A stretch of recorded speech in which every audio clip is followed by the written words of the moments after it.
Good morning students, आपका फिर से स्वागत है हमारे YouTube channel let's crack GK में।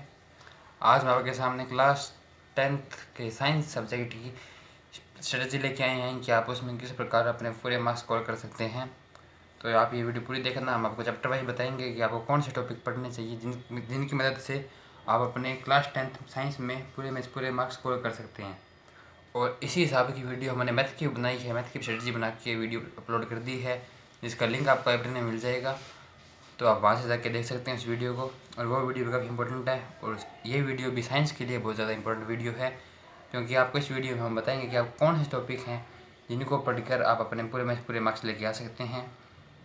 तो आज की वीडियो चलिए हम शुरू करते हैं। इसी के साथ हमारे चैनल को सब्सक्राइब जरूर करें और वीडियो को लाइक और शेयर करना भी ना भूलें। तो चलिए सबसे पहले देखते हैं हम चैप्टर 1 के बारे में, जो कि है आपका केमिकल रिएक्शन एंड इक्वेशन।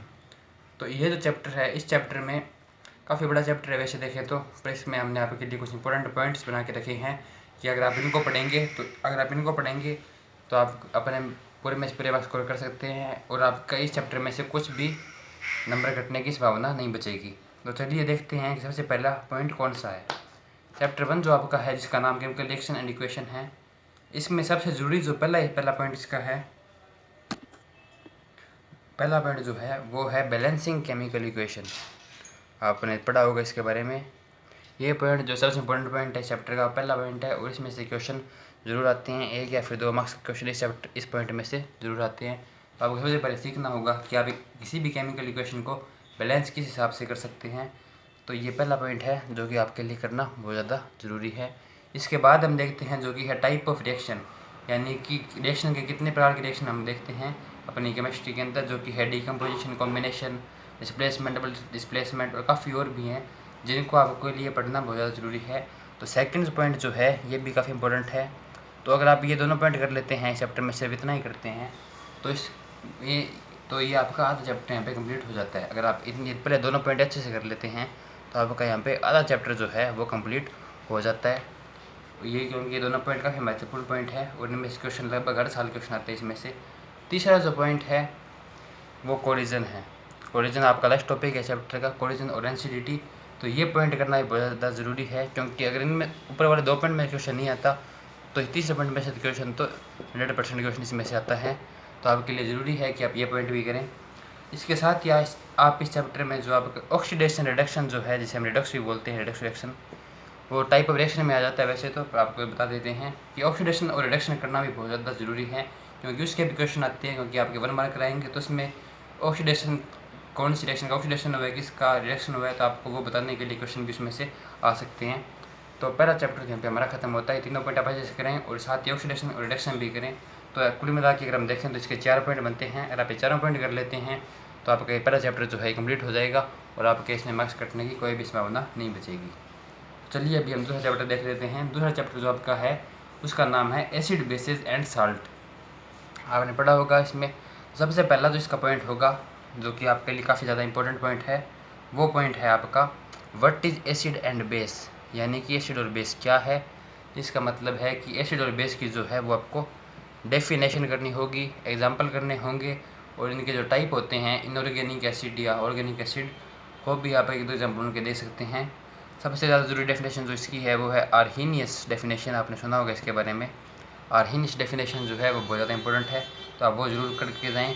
उसके साथ ही आप एसिड और बेस की जो प्रॉपर्टीज़ होती है, जो केमिकल और फिजिकल प्रॉपर्टीज़ होती है, ये भी ज़रूर करें, क्योंकि इन दोनों पॉइंट मिला के ये एक पॉइंट बनता है और इसमें से क्वेश्चन पक्का आएगा, 101% क्वेश्चन इसमें से आएगा।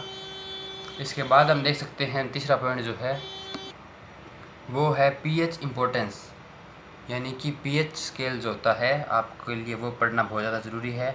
पीएच स्केल क्या होता है, पीएच स्केल की डेफिनेशन और पीएच स्केल की इम्पोर्टेंस क्या है। इम्पोर्टेंस बहुत ज़्यादा ज़रूरी है पढ़नी, क्योंकि वो हमारी डेली लाइफ में, हमारे डाइजेस्ट सिस्टम में और अर्थ के लिए किस हिसाब से पीएच स्केल काम करता है, उसके क्या नुकसान है, क्या फ़ायदे हैं, वो पढ़ना बहुत ज़्यादा ज़रूरी है। क्योंकि ये तीनों टॉपिक जो हमने आपको बताए हैं, इन तीनों टॉपिक में से क्वेश्चन पक्का क्वेश्चन आता है, हर साल क्वेश्चन आता है, तो इस बार भी क्वेश्चन आएगा। और अगर इन तीनों में से क्वेश्चन नहीं आता तो फिर क्वेश्चन बनता है साल्ट में से, जो कि हमारा पॉइंट नंबर 4 जो है वो है साल्ट। साल्ट के अंदर जो आपका washing soda, baking soda, sodium chloride और ये जो साल्ट हैं, ये पढ़ने बहुत ज़्यादा ज़रूरी हैं, क्योंकि इन साल्ट में से क्वेश्चन भी पक्का है कि अगर आपके पहले दिनों में पॉइंट में से क्वेश्चन नहीं आता तो फिर आपके पास साल्ट का क्वेश्चन आता है। साल्ट में आपको क्या पढ़ना है? साल्ट में आपको पढ़ना है इनकी फॉर्मेशन कैसी होती है। सबसे पहले आपको पढ़ना है इनकी फॉर्मेशन कैसी होती है, उसके बाद आपको पढ़ना है इनके यूजेस क्या होते हैं। ये दोनों पॉइंट जो है ये बहुत ज़्यादा ज़रूरी हैं। और तीसरा पॉइंट जो है वो है आपका चैप्टर नंबर 3 में। चैप्टर नंबर 3 देख लेते हैं। चैप्टर नंबर 3 है आपका मेटल एंड नॉन मेटल। आपने पढ़ा होगा इसमें। सबसे पहले तो इस चैप्टर में जो है वो सबसे पहला पॉइंट है वो है difference between metal and non metal. Metal क्या होता है, मेटल की डेफिनेशन और उसकी प्रॉपर्टीज़, और नॉन मेटल की भी प्रॉपर्टीज़ और उसकी डेफिनेशन, दोनों के बीच में क्या डिफरेंस है, ये पहला पॉइंट है। अब आपके पास सीधा स्टेट क्वेश्चन आता है कि right difference between metal and non metal. तो आपको उसको टेबल बना के आपको उस क्वेश्चन करना आंसर देना होगा। ये टेबल बना के आंसर देंगे तो आपका ज़्यादा मार्क्स मिलने की आपको संभावना रहती है। दूसरा पॉइंट जो प्रॉपर्टीज़ है, जो हमने आपको पहले बता दिया है कि आपको मेटल और नॉन मेटल की प्रॉपर्टीज़ करना भी बहुत ज़्यादा ज़रूरी है। इसके बाद जो हम तीसरा पॉइंट देखते हैं वो है एनोडाइजिंग। एनोडाइजिंग क्या होता है, इसका क्या काम होता है, इसकी डेफिनेशन पढ़ना बहुत ज़्यादा ज़रूरी है। और चौथा और आखिरी पॉइंट जो है इस चैप्टर का वो है आपका आयनिक कंपाउंड। आयनिक कंपाउंड जो है ये बहुत ज़्यादा इंपॉर्टेंट है। आयनिक कंपाउंड क्या होता है, इनकी डेफिनेशन और साथ ही साथ इनकी प्रॉपर्टीज़ करनी भी बहुत ज़्यादा ज़रूरी है। तो आप ये चारों पॉइंट ज़रूर करके जाएँ चैप्टर के। अगर आप ये चारों पॉइंट कर लेते हैं तो आपका चैप्टर कंप्लीट होता है और आपके नंबर कहीं पे भी नहीं घटेंगे। तो 3 चैप्टर मैंने आपको बता दिए हैं। चौथा चैप्टर की ओर बढ़ते हैं जो कि है आपका कार्बन एंड इट्स कंपाउंड।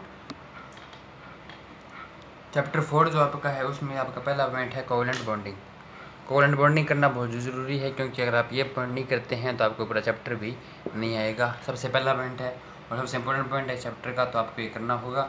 दूसरा पॉइंट आपका है वर्सटाइल नेचर ऑफ कार्बन, यानी कि कार्बन का नेचर है उसमें इतनी चेंजेस क्यों हैं और कौन कौन सी प्रॉपर्टी कार्बन की है जो उसे दूसरों से अलग बनाती है। तो ये पॉइंट बहुत ज़्यादा ज़रूरी है, जिसमें कैटनेशन वगैरह काफ़ी प्रॉपर्टीज़ हैं, तो आप ये ज़रूर करें। तीसरा पॉइंट और आखिरी पॉइंट जो चैप्टर का है वो है होमोलोगस सीरीज़।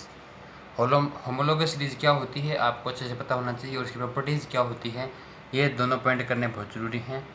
और आपका बहुत बड़ा चैप्टर था, ये इसको काट के छोटा कर दिया गया है, तो सिर्फ 3 ही पॉइंट बचते हैं चैप्टर के अंदर। और इसके लिए ज़रूरी है कि आप ये तीनों पॉइंट अच्छे से करें और आप अच्छे से इसमें मार्क्स स्कोर कर सकते हैं काफ़ी आसान तरीके से। 5वां पॉइंट हम देखते हैं जो कि आपका है पीरियडिक टेबल, यानी पीरियडिक एलिमेंट जो है और पीरियडिक टेबल है उसके बारे में है। तो उसके लिए सबसे पहला पॉइंट जो है वो अर्ली अटैम्प्ट्स, जो कि डोबेराइनर और अर्ली अटैम्प्ट किए थे साइंटिस्ट ने।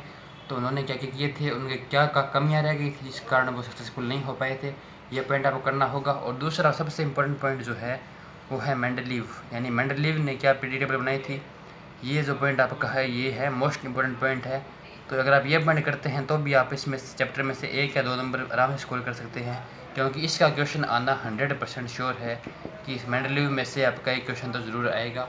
और अगर आप ये पॉइंट कर जाते हैं तो आपका क्वेश्चन गलत नहीं होगा। तीसरा पॉइंट जो चैप्टर का बचता है वह मॉडर्न पीरियडिक टेबल, यानी कि आज के ज़माने की जो पीरियडिक टेबल है उसकी प्रॉपर्टीज़ क्या है उसमें और कमी क्या है उसमें, तो वो आपको बताना होगा। तो ये तीनों पॉइंट से आपका चैप्टर ख़त्म होता है। 5 चैप्टर आपके हो चुके हैं और आपकी केमिस्ट्री भी कंप्लीट यहाँ पे हो चुकी है। अभी हम बढ़ते हैं हमारे चैप्टर नंबर 6 की ओर, जो कि है लाइफ प्रोसेस और ये है बायो का। तो ये पोर्शन हमारा बायो का स्टार्ट हो जाता है, केमिस्ट्री आपको बता दी गई है। बायो में जो पहला चैप्टर है वो लाइफ प्रोसेस। तो इसके 4 पॉइंट है न्यूट्रिशन, रेस्पिरेशन, ट्रांसपोर्टेशन और एक्सक्रीशन। इन चारों पॉइंट को आपको करना ही होगा। इन चारों में से कोई भी पॉइंट आ सकता है। इनकी प्रॉपर्टीज़ क्या होती है और किस हिसाब से ये काम करते हैं, तो आपको ये करना बहुत ज़्यादा ज़रूरी है। तो ये आपको 4 पॉइंट करने होंगे। इसके बाद जो आपका चैप्टर नंबर 7 था जो कि था कंट्रोल एंड कोऑर्डिनेशन, उसको सिलेबस से काट दिया गया है, हटा दिया गया आपके सिलेबस से। उसके बाद जो चैप्टर 8 है वो है आपका रिप्रोडक्शन वाला चैप्टर। तो ये चैप्टर आपको कंप्लीट करना होगा। इसके 2 ही पॉइंट होते हैं, तो ये चैप्टर आपको कंप्लीट करना होगा। इसकी में से कोई हम आपको पॉइंट नहीं बता सकते क्योंकि ये बहुत छोटा सा चैप्टर है, तो आपके लिए काफ़ी आसान होगा ये चैप्टर करना, कोई ज़्यादा हार्ड चैप्टर ये नहीं है। इसके बाद जो हमारा आखिरी चैप्टर बचता है बायो का वो है हेरिडिटी एंड एवोल्यूशन, यानी कि जो चैप्टर नंबर 9 है आपका, इसमें आपके सिर्फ और सिर्फ 2 ही पॉइंट है। पहला पॉइंट जो है मेंडल का कंट्रीब्यूशन, ये मोस्ट इंपॉर्टेंट पॉइंट है, मेंडल का कंट्रीब्यूशन आपको ये करना ही होगा। इसके बाद जो सेकंड पॉइंट है वो आपका इवोल्यूशन। इन दोनों पॉइंट को मिला के चैप्टर यहाँ पे ख़त्म होता है। ये भी काफ़ी छोटा चैप्टर है, तो आप ये आसानी से इसको कर सकते हैं। जो चैप्टर 10 है आपका, उसमें सबसे पहला पॉइंट जो है वो है रिफ्लेक्शन, जो कि लाइट का चैप्टर है आपका। में सबसे पहला पॉइंट है रिफ्लेक्शन। रिफ्लेक्शन क्या होता है ये आपको ज़रूर पता होना चाहिए, और इसके जो लॉज हैं वह करने बहुत ज़्यादा ज़रूरी है। इसके बाद सेकंड पॉइंट जो वो है रिफ्लेक्शन। रिफ्लेक्शन की डेफिनेशन और रिफ्लेक्शन के भी लॉज करना ज़रूरी है। और तीसरा और सबसे इम्पोर्टेंट पॉइंट जो है वो है इमेज फॉर्मेशन। इमेज फॉर्मेशन करना भी बहुत ज़्यादा ज़रूरी है, क्योंकि इसमें क्वेश्चन पक्का आता है। तो इन तीनों पॉइंट को मिला के आप अपना चैप्टर कंप्लीट कर सकते हैं। इसके बाद हम चलते हैं चैप्टर नंबर 11 की ओर, जो कि है आपका ह्यूमन आई। ह्यूमन आई जो चैप्टर है, इसमें से जो आई का पोर्शन था उसको हटा दिया गया है। तो अभी सिर्फ 2 ही पॉइंट बचते हैं, जो कि पहला पॉइंट जो है वो है प्रिज्म का।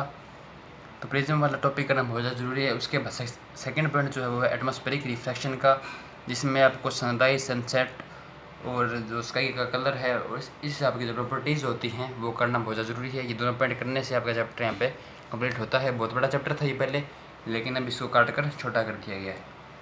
और इसके बाद चैप्टर नंबर जो 12 है आपका वो है इलेक्ट्रिसिटी। तो इलेक्ट्रिसिटी में पहला पॉइंट जो है ओम्स लॉ है, रेजिस्टेंस है। ये दोनों पॉइंट मिला के आप में से एक क्वेश्चन पक्का है इन दोनों में से। और तीसरा पॉइंट जो है वो बचता है हीटिंग इफेक्ट, यानी कि हीटिंग इफेक्ट क्या होता है, उसके फॉर्मूले क्या होते हैं, ये करने भी बहुत ज़्यादा ज़रूरी है। इन दोनों पॉइंट करने से आपका चैप्टर यहाँ पे अच्छे से कंप्लीट हो जाएगा।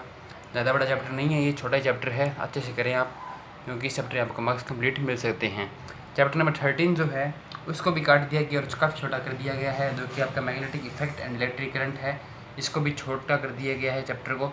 तो इसका पहला पॉइंट जो है वो है magnetic field and field lines. ये करना बहुत ज़्यादा ज़रूरी है। इसमें से क्वेश्चन 100% क्वेश्चन आता है इस पॉइंट में से। सेकंड पॉइंट जो है वो आपका इलेक्ट्रोमैग्नेटिक इंडक्शन है।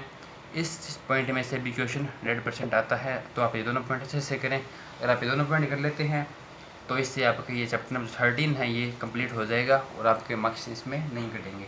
इसके बाद जो बचता है वो आपका सोर्सेज ऑफ एनर्जी, जिसको आपके सिलेबस से हटा दिया गया है। और उसके बाद 2 चैप्टर बचते हैं जो काफ़ी छोटे छोटे चैप्टर हैं। तो आप उनको एक या 2 बार रीडिंग कर लें। उनके अच्छे से रीडिंग करने के बाद आप समझ सकते हैं उस चैप्टर में क्या लिखा हुआ है। और आपको सिर्फ रीडिंग करनी है, काफ़ी हार्ड चैप्टर नहीं है वो, बहुत ज़्यादा आसान चैप्टर है, वेरी इजी चैप्टर है वो।